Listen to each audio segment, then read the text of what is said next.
Hello, first time mom and any other kind of mom. You're welcome to Motivated and Inspired. My name is Mimi Fit, and in this episode, we're going to be speaking about breastfeeding and all about breast pain. Oosh!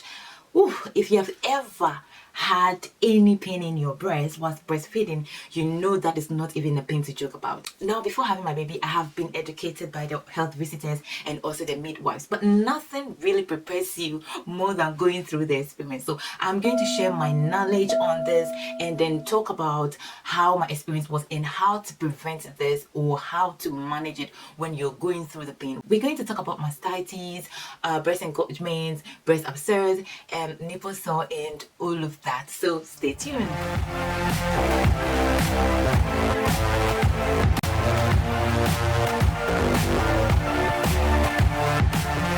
Welcome back, and I hope you're enjoying your journey of being a mom for the first time or the second, third, fourth, whatever time it is.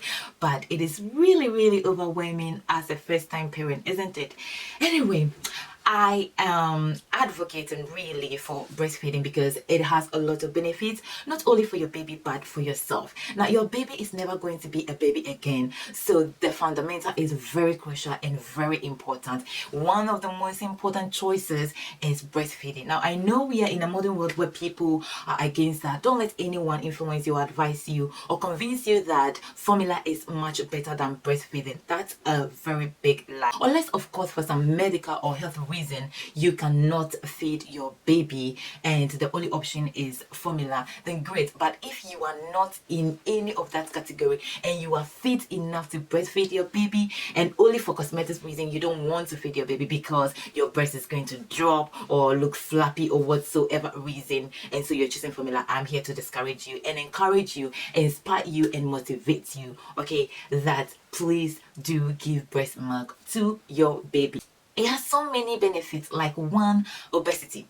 Breastfeeding is going to help you reduce your pregnancy weight drastically, and it's also going to help your baby from gaining too much weight that they don't need because they are on formula. So breast milk does have a lot of nutrients and vitamins, enough to reduce cardiovascular diseases, osteoporosis, and a whole lot more. Now, if breastfeeding has got all of these benefits, why will you spend money to buy milk? I mean, this milk is free, it's ready anytime your baby is hungry. Why will you go in for formula that is expensive, it has got side effects, and it's not ready when you need it? You have to spend time to prepare it. Please. However, with all these benefits, great amazing benefits that breast milk has for your baby, and also when he becomes or she becomes an adult, it still has come with a lot of discomfort if you are not well educated or know how to manage the breastfeeding process. There are many reasons why you might experience breast pain while you are breastfeeding, but usually they can be fairly resolved quickly, between 24 to 48 hours if you get the right help. Now, let's talk about breast engorgement, because I have gone through breast engorgement, nipple sore, and mastitis even. So let's start with breast engorgement. So breast engorgement is when your breast is overly full with milk. It might be tight, hard, and painful. And in the early days, you are going to have a lot of milk production because your baby is not able to consume as much as you are producing. Also, it might be because your baby is not attaching well to your breast, so they are not able to consume as much as they need to consume. So not necessarily because they are not hungry, but because they are not well attached, they cannot take a lot of the milk that they need to take, and hence you're going to have a lot of milk in your breast, which is going to cause pain. Now, mind you, newborns feed very often. It will take them days for them to match up to the amount of milk that you're producing. Hence, you need to express.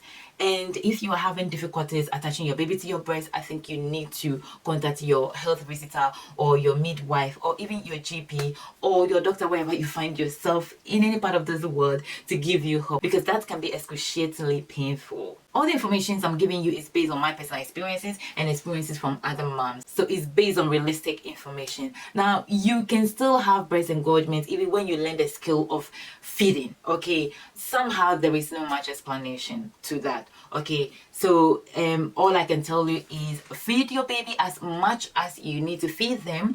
Learn to switch from the breast. So your baby should be fed from like 5 minutes to 20 minutes on each breast. Yes, and make sure they are taken from the other breast. So if you have studied your baby and you know they eat for 10 minutes or 20 minutes, then you should divide that. When it's 5 minutes or 10 minutes on one breast, that's okay. Switch it. Sometimes the baby do know how to change it. At a stage, my baby will stop eating, and no, it's not because he's full. It's because he wants me to swap him. So I'll swap him to the other breast, and then he continues feeding. These little people are very, very smart, and so it is a bit helpful. Two things: feed a lot as you can and express your milk. You can actually express your milk without using pump, but for me it is more efficient to use the pump, so I have a manual pump that I use to express milk. If your baby isn't drinking or consuming that milk, pump it and reserve it for your baby, because anything at all can happen.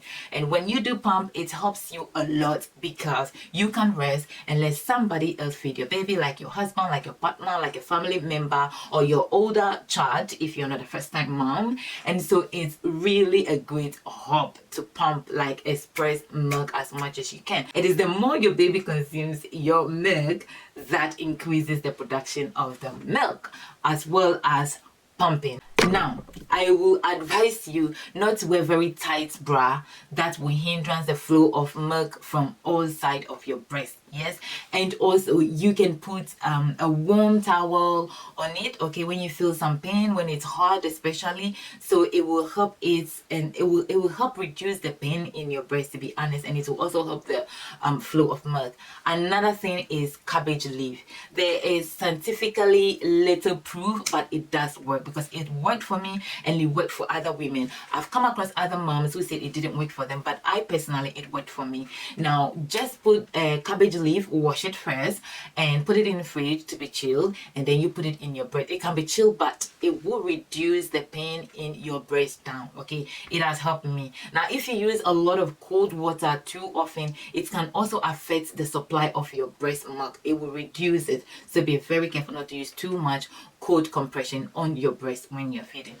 I will also tell you, occasionally women just make too much milk. For instance, I realized that when I sleep a lot, I make a lot of milk, apart from other factors. Sleep a lot, drink a lot of water, eat fluid food, eat your vegetables, eat your fruits, and I'm just good to go. I make a lot of milk. So no explanation to it. You just make a lot of milk, and your baby cannot cope with it. Express milk. Just pump and reserve it. Otherwise, you're going to be in trouble.